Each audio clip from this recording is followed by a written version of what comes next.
Warships are the ultimate symbol of a nation's military might. These things are monstrous wonders of technology. Enormous vessels, crewed by thousands, bristling with massive guns and powerful aircraft, they can deliver terrifying destruction and turn the tide of history. The ships were built to win the war. There was no other reason. From the beginning of the 20th century to the present day, these are the stories of classic warships. From dreadnoughts to Bismarck, to Japan's monster sea warrior, Yamato, the American superships Wisconsin, Lexington, and Enterprise, to today's cutting-edge Royal Navy carriers. These are the world's greatest warships.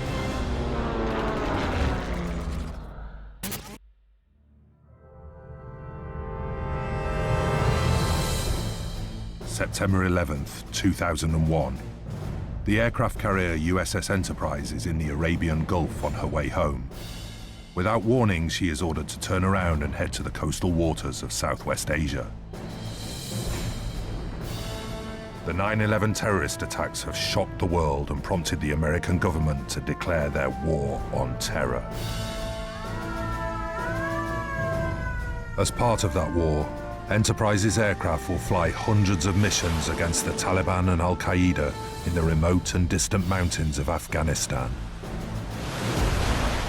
This is just the latest chapter in the story of Enterprise, a story that already stretches back some 40 years.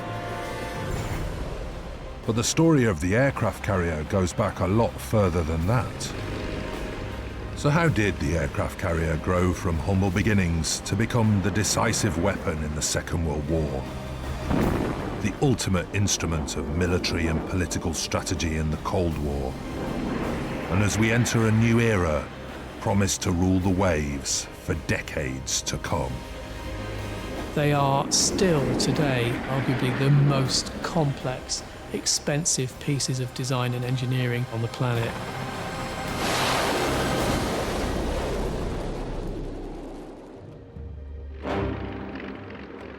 Within a decade of the first manned flight in the earliest years of the 20th century, naval strategists were thinking about launching aircraft at sea, but direct military engagement was not their primary concern. Dave Morris is a historian of naval aviation.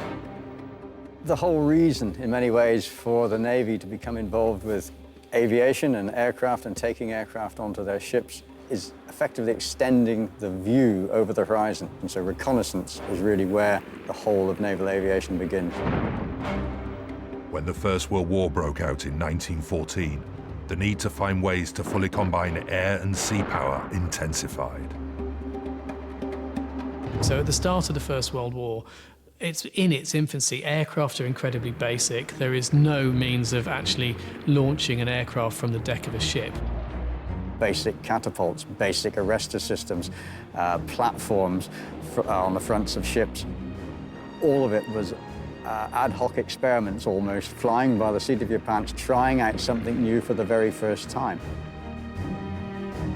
It was Britain's Royal Navy that led this experimentation, and the reserve collection of the Fleet Air Arm in Somerset houses one of the few remaining examples of an early attempt at launching aircraft at sea, the Seaplane Lighter. A seaplane lighter is a towed vessel. It doesn't have an engine, it's not a powered craft, it's a towed vessel capable of transporting, in this case, an aircraft. This craft could be towed and extend the range of a seaplane before it could be launched to fly. Crucially, as the name suggests, the Seaplane Lighter was only launching seaplanes, not fighter aircraft. But in the early years of World War I, Britain desperately needed fighter aircraft at sea. Since 1915, dozens had been killed in raids on towns and cities along England's east coast. The raids were carried out by German Zeppelins, huge airships carrying up to 2 tons of bombs. An aircraft launched from land offered little defense. It would take a Sopwith Camel typically 45 to 50 minutes to spiral up to the 16,000, 17,000 feet that the Zeppelin would be operating at. and maybe only have 5 minutes at most on target before it would then have to return to its base, possibly gliding because it was out of fuel. Salvation lay in the seaplane lighter, but not before some serious trial and error. What if we put a wooden deck on top of this craft? What if we towed the whole contraption at 15 to 20 knots into a 15 to 20 knot sea breeze, get an equivalent cross-deck wind speed of around 40 knots? Could they launch a Camel from a towed lighter and then take a fighter plane to sea? Landing was a totally different problem to solve altogether. It could not land back onto the lighter. It was not safe enough and long enough in deck space to land. It would have to do a controlled crash into the sea alongside the lighter, and hopefully the pilot would get rescued. As pilots and sailors began to master the new technology, the seaplane lighter came into its own. Only 9 days after the first successful experiment to see a Sopwith Camel take off from a seaplane lighter towed at sea, took the whole contraption into the center of the North Sea, waited on station, and then intercepted Zeppelin L-53 and successfully shot it down, shocking the German Zeppelin crews into realizing they could be intercepted by fighter planes far out to sea. The aircraft had proven it could be a viable sea-based weapon, and the British were keen to scale up the technology. How could they develop that into a full-size craft? How could they effectively take multiple aircraft wherever they needed to go around the world to deliver their aircraft, almost like taking their airfield wherever they needed it? And this was the key final piece of the puzzle. Launched in 1918, HMS Argus was a reconditioned commercial ship with a runway built on top of her hull. And she was a real game changer. HMS Argus was the world's first aircraft carrier. By that, I mean a ship that was capable of both launching aircraft from its flight deck and recovering them onto the same deck, with a hangar under that deck in which they could be stored, fueled, armed, and sustained in operations for a considerable period. You have a lifting system to get aircraft up and down from a big hangar deck below, and you have an arresting system to stop the aircraft as they land on the deck. Argus could now take 20 aircraft anywhere it wanted, anywhere in the world. By the end of the war, the German fleet was spending nearly all its time in Schillig Roads, its main base. And the Admiralty came up with the idea of using aircraft from Argus to attack them in their harbour. They'd practiced operating from Argus. They were ready to go in early November 1918, but the armistice happened before they could carry out the attack. Argus may not have played a leading role in World War I, but the blueprint for the aircraft carrier we know today had been drawn. And in the next war, carriers will be at the heart of the action.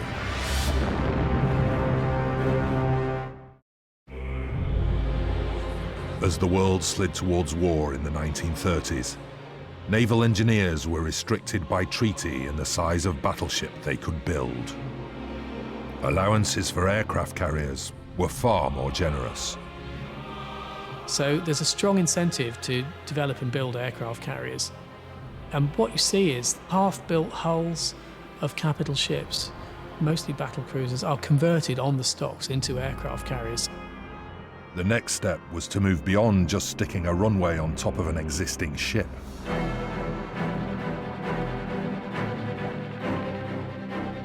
HMS Ark Royal, completed in 1938, incorporated all the Admiralty's ideas on how aircraft should be operated at sea from the 20s and 30s. She was big, she was 800 feet long, she had stowage in her two hangars, one over the other, for 60 or slightly more aircraft. Ark Royal is a pioneering warship for the British because she's the first full-size fleet carrier that they really build from the keel up. So she's a world beater for the European theatre when she comes in. Ark Royal's flight deck was nearly 250 metres long and sat a full 20 metres above the waves. Her command and control functions were housed in an island on the starboard side of the deck, a common feature of aircraft carriers to this day. But it was the interior of the Ark Royal which was truly revolutionary. Andrew Chung is curator of ship's plans at the National Maritime Museum. This is the general arrangement drawing for the aircraft carrier HMS Ark Royal, showing her as completed. Now, it's an indicator of just how complicated this ship was. One of the secrets to Ark Royal's very impressive aircraft capacity was this new enclosed double-story hangar that her designers built into her. In terms of the height of the average person, that's effectively a 4-story hangar divided into 2. It was the first time that a proper weatherproofed hangar of that size had been built into a British aircraft carrier. And unlike previous large carriers in the Royal Navy, this one was designed to optimize aircraft handling, so the lower hangar was given over entirely to aircraft maintenance, whereas the upper hangar was intended purely for rearming, refueling, and preparing planes for their next mission. So the Admiralty believed that with this arrangement, they could come to a very efficient turnaround in aircraft and avoid a situation that they'd experienced in older carriers where ground crew doing one thing with one aircraft would get in the way of ground crew doing something entirely different with another aircraft. The Ark Royal also included catapults to help launch planes from her decks and arrestor cables to slow them down when they returned. And she was about to be put to the test against the most fearsome battleship on the seas, the jewel in Hitler's naval crown, the mighty Bismarck. A quarter of a kilometre long and crewed by over 2,000 men, Bismarck boasted fearsome firepower and speed.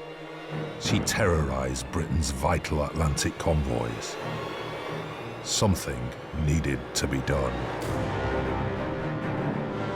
The hunting of the Bismarck far out to sea demonstrates, again, just the importance of the Navy being able to take aircraft to sea. The Atlantic is absolutely vast, so trying to cover it all by sea is finding a needle in a haystack. It's still very difficult doing it from aircraft, but you suddenly start to increase the chances of finding your target.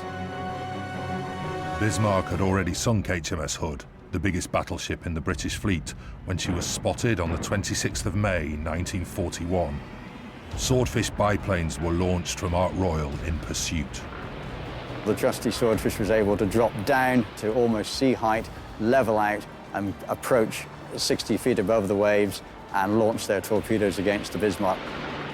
The damage they did to Bismarck was fatal. One of the torpedoes hit the rudder right aft and jammed it. So no matter what they tried to do with her engines, Bismarck could only turn in circles. The ship was intact, apart from her ability to head home. And so she could do nothing but wait for the big guns of the home fleet to come up at dawn on the next day. Although Bismarck was ultimately sunk by battleships, it was air power that had crippled her. Dr. Jan Witt is an expert in German naval strategy in the Second World War. To a certain extent, you could call the Bismarck the essence of a battleship. But at the same time, she was a dinosaur. She was the best, almost the best you could achieve in battleship building.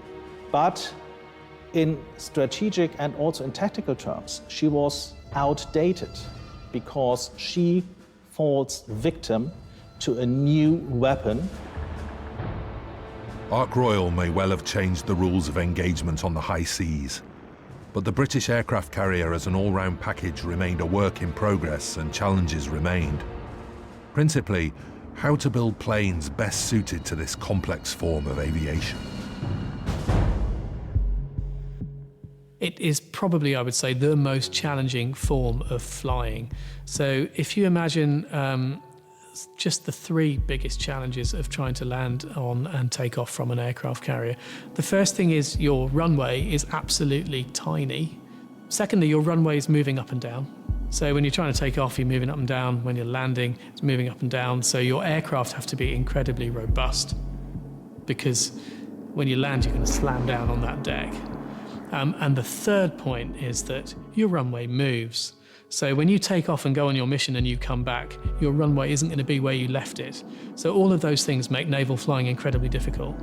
At the beginning of World War II, the Royal Navy is still using, in many ways, quite outdated aircraft.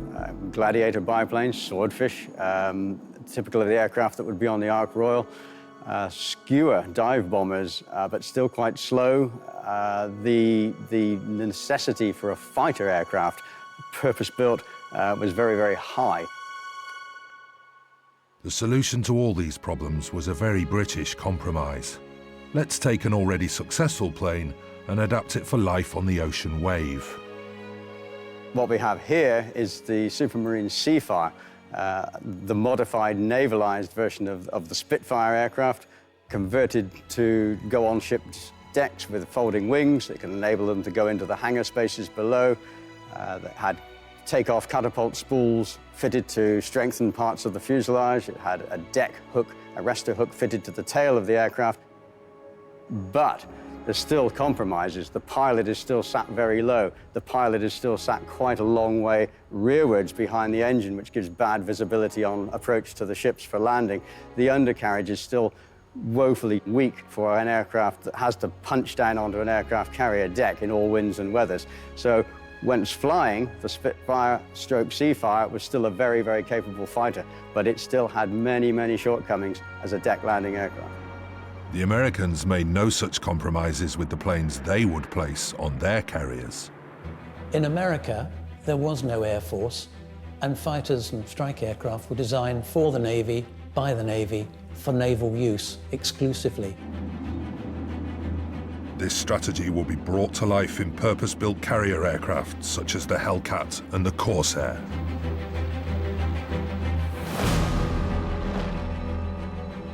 This was the best that money could buy at the time. This was taking a design from the drawing board and creating a carrier-borne aircraft with all of the things that would benefit from and require. A very strong undercarriage, very strong wing, powerful engine, deck hook designed from the outset to be in the best position on the aircraft, landing on carrier decks in all winds and weathers, taking the rigors of thumping onto the decks and being pulled to a halt by the arrestor wires, higher, better visual position for the pilot.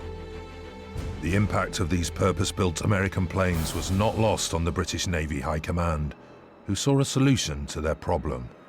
From 1941, the Americans came up with what was called the Lend-Lease Act, where they lent us the aircraft for the duration of the war. And in the end, thousands of aircraft came to the Royal Navy in that way. This was an enormous step forward for aircraft for the Royal Navy at that time in the war. But it wasn't only the Royal Navy who were keen on maximising the military potential of naval aviation. In late 1941, 6 Japanese carriers travelled 3,500 miles across the Pacific. In total, they launched 353 planes against the battleships of the US Pacific Fleet, anchored at Pearl Harbor in Hawaii. 4 battleships were sunk, 4 more were heavily damaged. Nearly 2,500 Americans died. Pearl Harbor showed for the first time that carriers had a strategic role as a striking force that could travel considerable distances, attack targets, and cause a lot of damage when they got there. But whilst Pearl Harbor was a stunning triumph for the Japanese, it would have unforeseen repercussions. Not only had the US Navy's own aircraft carriers escaped the attack, but America's response would herald the arrival of arguably the greatest carriers in history.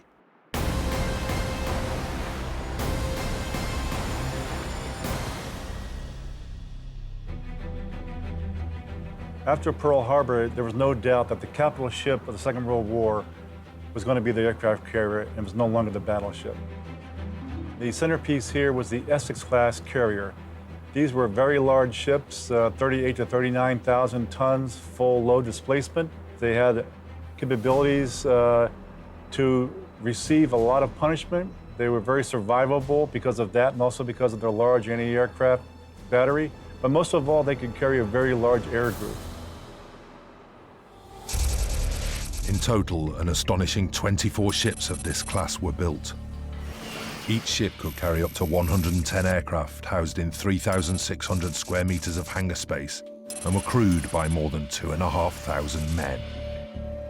They had a range of 28,500 kilometers, equivalent of traveling from Los Angeles to Tokyo 3 times.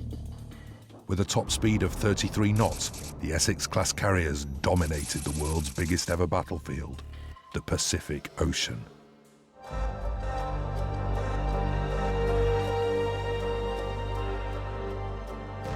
The Essex-class aircraft carriers can fairly claim to be the finest aircraft carriers produced by any nation. They captured that balance of aircraft capacity, protection, both passive and active, and high speed better than any other carrier design that was produced.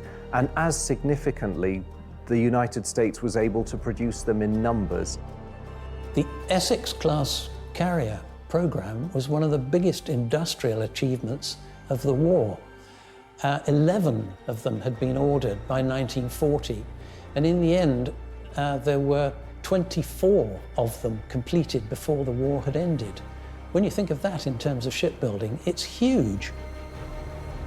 The ship was built to win the war. There was no other reason.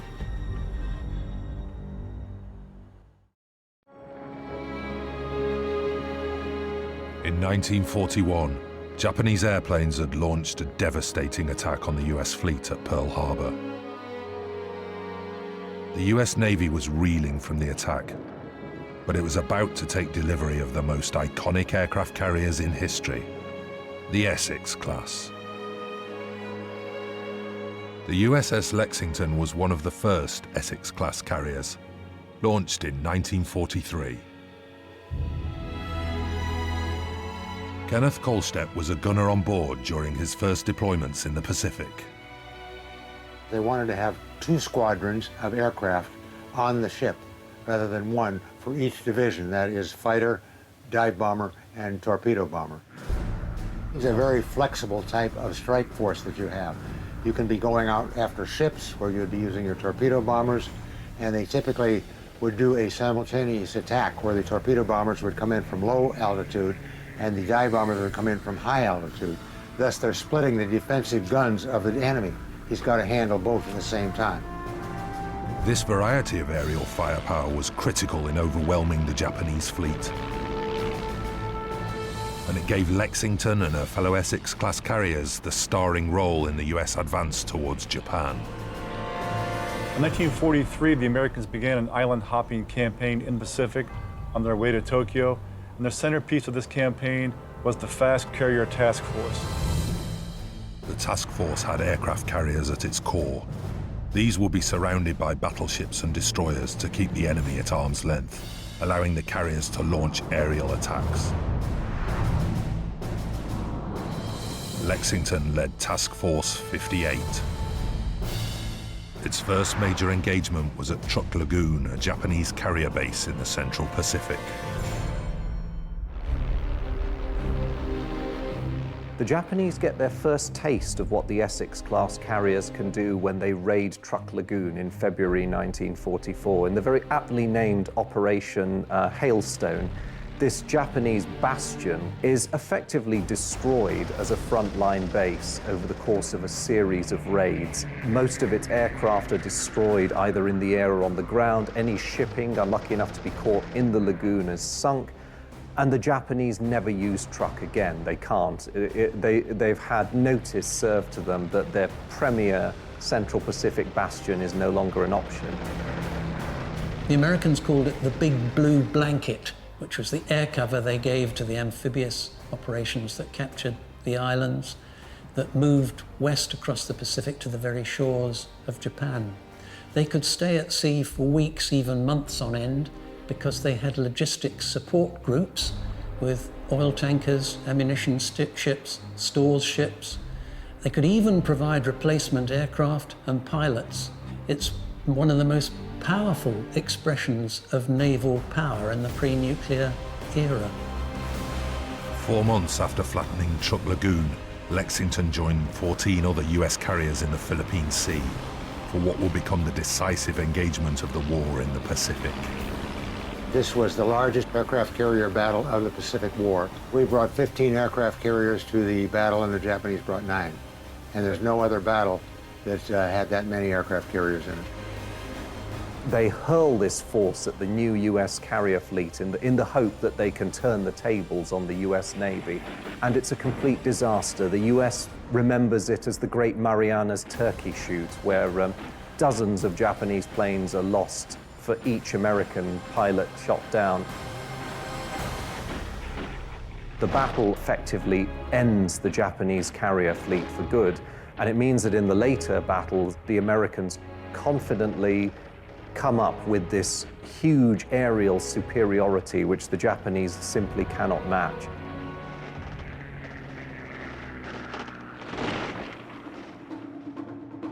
Since victory at Pearl Harbor in 1941, Japan's Navy had been outmaneuvered and outfought by the US Navy. The war was slipping away. The Japanese employed a final desperate tactic to knock out US carriers, the Kamikaze attack. Planes packed with explosives and carrying only enough fuel for their outward journey would be flown directly into enemy targets in suicide attacks, designed to cause maximum damage. Lexington's defense was her Bofors anti-aircraft guns. Let's take out downtown.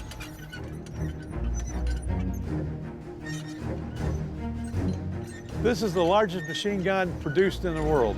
It was made in Sweden, utilized by almost every country in the world, and it fires 120 rounds a minute. And what's unique about the gun is you had a trainer who sat on this side and a pointer over there who actually fired the gun. As the gun is training, each operator, the pointer and the trainer, would have to coordinate to bring the gun into position. As he's coming around, it was the pointer's responsibility, the man on the left side of the gun, to actually fire it. When he was in position, he would push his treadle with his left foot and the gun would fire. Once the kamikaze threat was acknowledged and everyone knew that these people were out to kill them, the gunners had to stay on their toes. Not only were they defending the ship, but they were defending their home. To this day, a Japanese flag marks the spot where a kamikaze pilot crashed into the Lexington, having avoided the hail of bullets from the Bofors machine guns. Kenneth Kolstedt was on board that day. The Lexington was off the Philippines when 2 kamikazes dropped out of the clouds, going from left to right across the bow of the ship. Our radars had picked up the contacts as they were coming in, but our defensive patrol was unable to find them. They probably saw the ship at the same time that the ship saw them.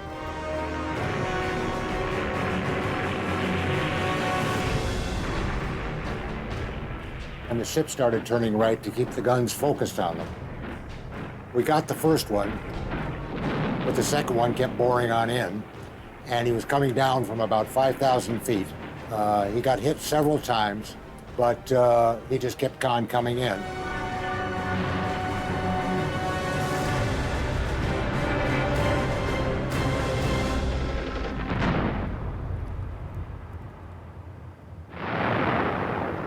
The gasoline on the aircraft spilled over the crew, which were out in the open, and incinerated all of them, which was really horrible. As a result, we lost 48 people, and 132 were wounded. The pilot had obviously intended to hit the flight deck and make a large hole in the flight deck, which would have put Lexington out of service, but he hit this area instead. So in spite of the horror of the deaths and the wounded that happened, he did not seriously damage the ship. This pilot, who was flying the aircraft that crashed into the Lexington, was probably one of the original kamikaze pilots that had been selected. Amazingly, the whole incident was captured in a series of extraordinary photographs. This photo album was made by sailor on board this ship in 1944, He was a photographer on board, and his name was Daniel John Connolly. He took all the original photos of the Kamikaze strike on 5 November 1944. And during the attack, he was standing approximately right here. And he received a Bronze Star for photographing the aircraft coming straight in at him.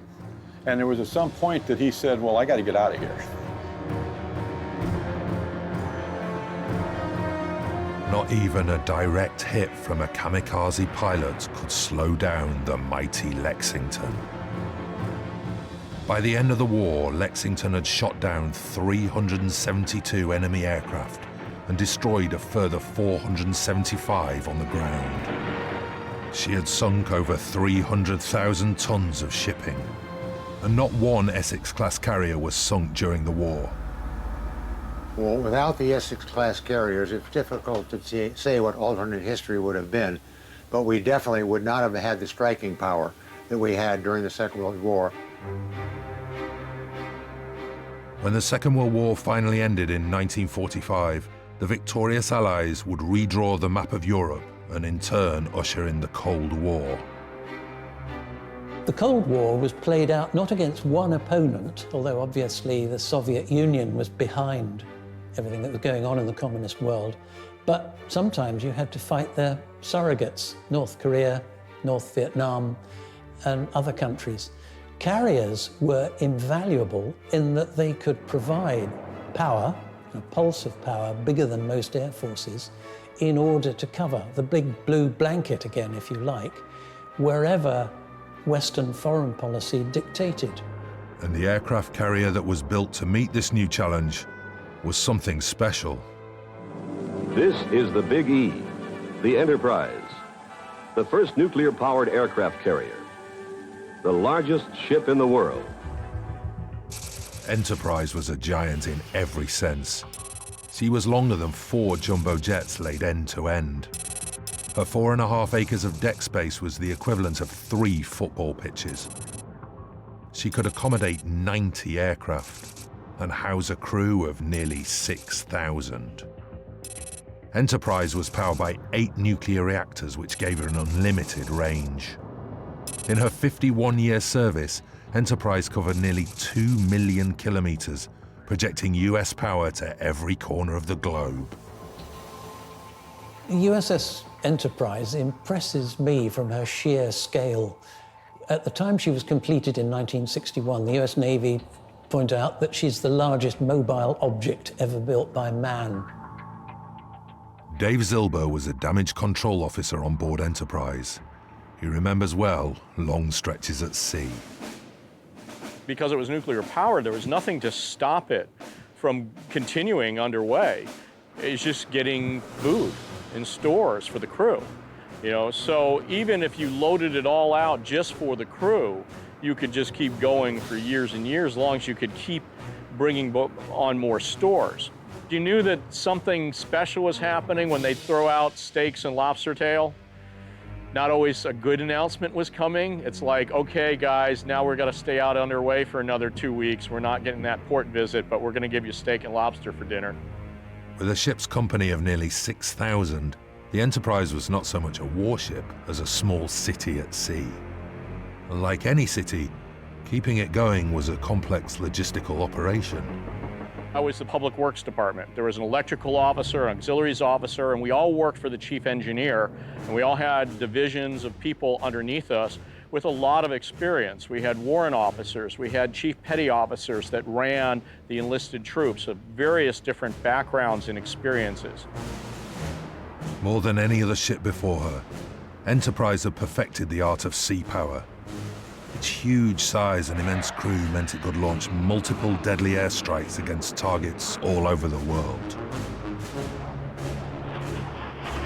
Once each aircraft came down and was caught and then released off its tailhook, then they would move those aircraft off to their parking areas. So you had aircraft handlers, you had plane captains, you had the catapult officers and the catapult crew. They're all out there on the deck. You had fuelers, you had ordnance men, you had everybody in different colored shirts and helmets designating what their job was. Some of them are in radio communication, some of them it's just all hand signals. and you've got the blast from the jets coming off. Before an aircraft would launch, they'd put up these jet blast deflectors behind them, and then they drop it so the next aircraft could come up on the catapult. It's a very hot, windy, dangerous place to be. One of the many aircraft Enterprise carried in her early days was the A-5 Vigilante bomber, which had a nuclear strike capability. The combination of unlimited range and the Vigilante's ability to deliver nuclear weapons made the USS Enterprise the most powerful piece of military hardware in the world. Carriers like the Enterprise, their greatest influence, I believe, on the Cold War was to show the Soviet Union and Warsaw Pact and Allied navies just what the United States could produce, and what the United States could produce in numbers with their carrier battle groups all over the globe. Although the US would switch to launching nuclear weapons from submarines rather than carriers, Enterprise has been at the sharp end of every major US military maneuver over the last 50 years. In 1961, when the USS Enterprise was brand new, she took part in the Cuban Missile Crisis, which nearly made the Cold War hot. She carried out a number of tours off North Vietnam from 1966 to 1973. She operated in the Pacific, the Mediterranean, the Atlantic. Her aircraft took part in strikes against Libya, against Bosnia. Her aircraft took part in the no-fly zone coverage over Iraq in the early stages of conflict in the Persian Gulf. She didn't finally pay off as an operational warship until 2011. And with more than 51 years of service and 25 deployments, she has always answered the call to serve. It's a direct descendant of the sort of power that can be projected by the US Navy in World War II. And in the era of the Cold War, all it takes is for a US carrier battle group to appear on the horizon for the demands of the United States to be taken seriously. The lesson of the Enterprise was clear. Any nation considered a first-rank military power needs an aircraft carrier capability. It was a lesson Britain, the country that had pioneered the use of air and sea power, had all but forgotten. But today, something truly extraordinary is being built at a Scottish shipyard, the Queen Elizabeth-class carriers.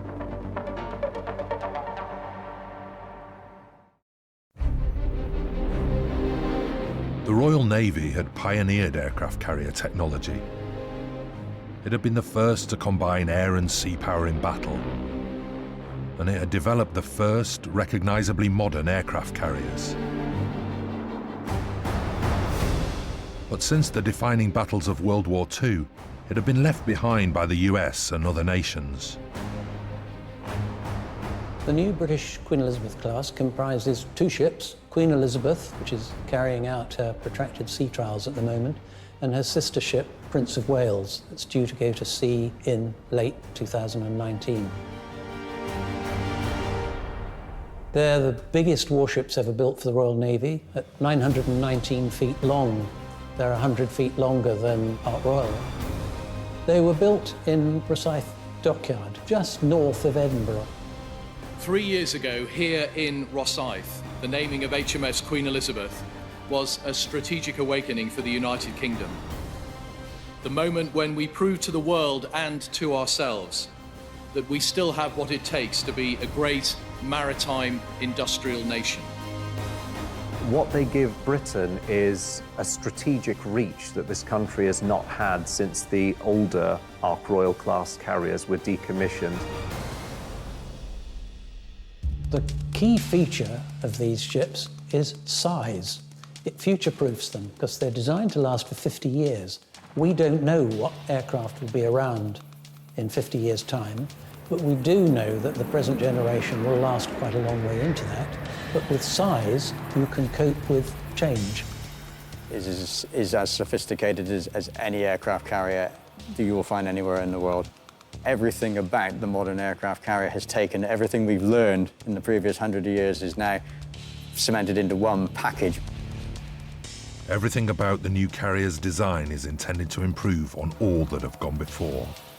The Prince of Wales and Queen Elizabeth are very, very different. The most obvious part of this difference is the fact they have two islands. What they've done is taken those two traditional bits that you have to have in any aircraft carrier to make it work, the bit that controls the ship and the bit that controls the flying, and they've completely separated them out. So that makes them visually very distinctive, but it also means that there is much less confusion in the way they operate the ships. The islands will hold some of the most advanced military equipment ever installed, including a revolutionary radar system which allows each ship to track 800 objects in a 200-kilometre radius. F-35B fighter jets will be the crucial component of the air capability. 4 planes can be delivered from hangar to flight deck in just 60 seconds. And the carriers do it all with a much smaller crew. An American carrier has a ship's company of roughly 4,000 men to operate an air group of about 70 aircraft. Queen Elizabeth, with the full air group embarked, is expected to have about 1,600 sailors on board, plus 250 Marines if they're embarked, so considerably less. To do that, they use the sort of computer-controlled automation that supermarkets and Amazon would use. In other words, one man with a touch screen can control a robot to go and collect a bomb off a shelf in a magazine and bring it via a railway line to a bomb lift and then bring it up to the flight deck where armourers can take it, fuse it and put it on an aeroplane. We've never had anything with that degree of automation before, and they've got it. The projection is that by the end of their working life, they won't even be operating manned aircraft. They'll all be drones. So I don't think we even really know what the full capability of these ships is going to be going forwards. The Queen Elizabeth class is designed to build on all the lessons of the aircraft carrier through history, to be fearsome enough to project power, but flexible enough to perform multiple tasks in peacetime too. They are very much multi-mission vehicles. So they can function as aircraft carriers, they can function as anti-submarine warfare ships, they can form the core of a battle fleet or act in conjunction with, say, a US carrier battle group. They can also take part in more peaceable activities, pacification, anti-piracy, and even disaster relief, which was the sort of thing that we have used our amphibious landing ships for in recent years. I think there's no better proof, really, that the carrier is still there as the apogee of naval power than the fact that Britain's Royal Navy has invested vast sums in building 2 state-of-the-art carriers, because there's nothing really to beat a carrier as a means of power projection. It's a piece of your own real estate that you can take anywhere in the world to deploy in support of land forces, to control the oceans, to protect trade. They're incredibly versatile assets. It's been over 100 years since those early experiments at combining air and sea power in World War I. 100 years in which aircraft carriers have featured in the iconic battles of World War II, policed the world during the Cold War, and remained centre stage to the present day. They are still today, perhaps arguably, the most complex, expensive pieces of design and engineering that humans are putting together on the planet, even in an age of airliners and spacecraft. The captain of the 1970s Ark Royal, Captain Fell, once made, I think, a very good statement. He said, "The role of my ship is to go anywhere at high speed and do anything the British government wants me to do when I arrive there." And think about that, that's precisely what they can do. And the Royal Navy's commitment to the Queen Elizabeth-class carriers stands as testament to the enduring importance of these multifaceted fighting machines.